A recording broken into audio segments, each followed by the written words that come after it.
Hey everybody, Merry Christmas. Man, I hope you have had an awesome Christmas season and a great Christmas day together with friends and family. And you know, everything's fast-paced and crazy at Christmas. And you get through opening presents on Christmas morning, you have food, you do the family thing, and now you're sitting down to watch this. And I appreciate you being here and just having a little bit of time for me to come into your home or wherever you are. I just want to take a moment and I just want to read the Christmas story. In Matthew chapter 1, starting verse 18, it says this. It says, "This is how the birth of Jesus the Messiah came about. His mother Mary was pledged to be married to Joseph, but before they came together, she was found to be pregnant through the Holy Spirit. Because Joseph, her husband, was faithful to the law, and yet did not want to expose her to disgrace, he had in mind to divorce her quietly. But after he had considered this, an angel of the Lord appeared to him in a dream and said, 'Joseph, son of David, do not be afraid to take Mary home as your wife, because what is conceived in her is from the Holy Spirit. She will give birth to a son, and you are to give him the name Jesus, because he will save his people from their sins.' All this took place to fulfill what the Lord had said through the prophet, through Isaiah. The virgin will conceive and will give birth to a son, and they will call him Emmanuel, which means God with us." You've heard that word Emmanuel mentioned so many different times, and it's kind of just the key to the gospel. When you think about what the gospel is really all about, it connects everything. It says Emmanuel means God with us. That's what God wanted to do, to be able to leave heaven, to come to our place, to earth, to walk this place with you and me, and show us what he's like, and show us his salvation. The connecting word, with, is the most important part of that definition. God with us. In the Hebrew language, it's interesting, the word with has three different words that can be used.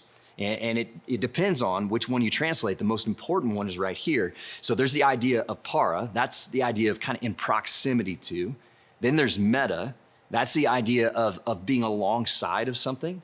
And then there's the idea of son or soon, which is the one that's mentioned here. And it is inseparable from, means to be mixed in, that you can't pull the pieces and the parts apart. And it's interesting, I've given this illustration before, but one of my favorite things on Christmas Day is my wife makes scones. You may have heard about me talk about these famous scones before. My staff even asks about them because she's given them, and they're fantastic. But here's the idea of, when you make scones, you got all these ingredients. And so we pull them out on a Christmas morning. They set out on the counter and they're sitting alongside of each other. You've got the eggs, you've got the flour, you've got the baking powder, you've got the sugar, you've got all the different things and a whole lot of butter. And they're sitting there. That's the idea of para, that things are in proximity with each other. They're just kind of sitting there around each other. But then you take all those things and what do?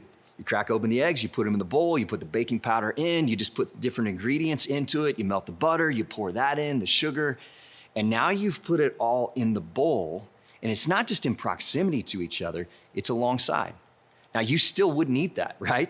You wouldn't take that batter and just eat that batter without baking it, but that's the idea of meta, of something being alongside of. But then what you do is you take that batter and you put it on the pan.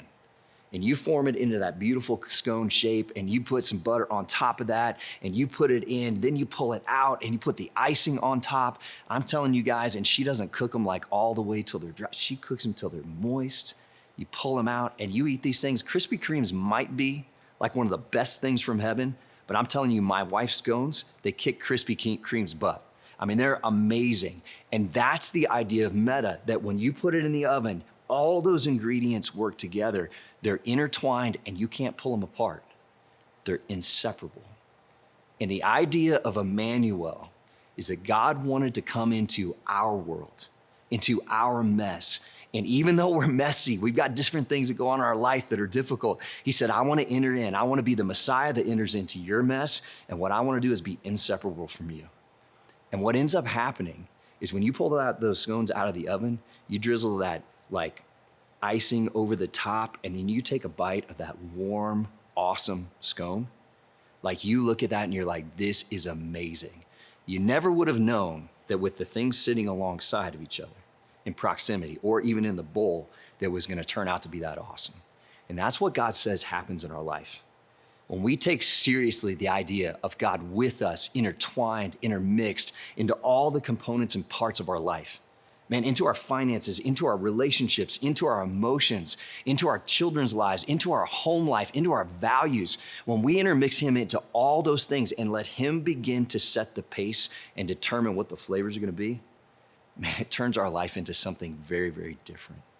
And so my question to you is when we sit here on Christmas Day and we look back over 2022, which fits?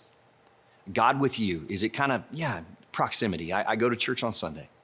I show up and he's there, and I show up and there's, I've got some proximity with God. Is it, no, God's alongside of me, and I bring him in every once in a while. I pray before a business meeting. I pray before some things with my kids, and I bring him into my life in different parts or portions. All those things are good, but you know what's better? What's better is when we look at that idea of with, intertwined with, inseparable from, that he goes with us and he sets a pace in every area of our life. Now, we're never gonna be perfect, but we can strive for that. If you're sitting there with your family today, I would encourage you to have some conversation about the last year and conversation about what you want for the next year. How can Jesus invade your home and be with you every single day? How can he invade your workplace? How can he invade your relationships? How can he invade everything and make it a whole lot better? So again, Merry Christmas, and I hope you have just a fantastic rest of the year. And don't forget, man, we are looking forward to 2023 and what God's gonna be doing in our church and what he's gonna do in your life, and we wanna help. And so as we close down this year, remember, we'll be online next Sunday. You'll wanna check in for that. And then join us again on the 8th of January because we start a new series called Grit, and I'm telling you, it's gonna be amazing. It's gonna be so fun. We're gonna go through the book of Nehemiah, and I think there's actually gonna be something in there for you that's gonna help your 2023 start off well and keep going. So Merry Christmas, and we'll see you on the 8th.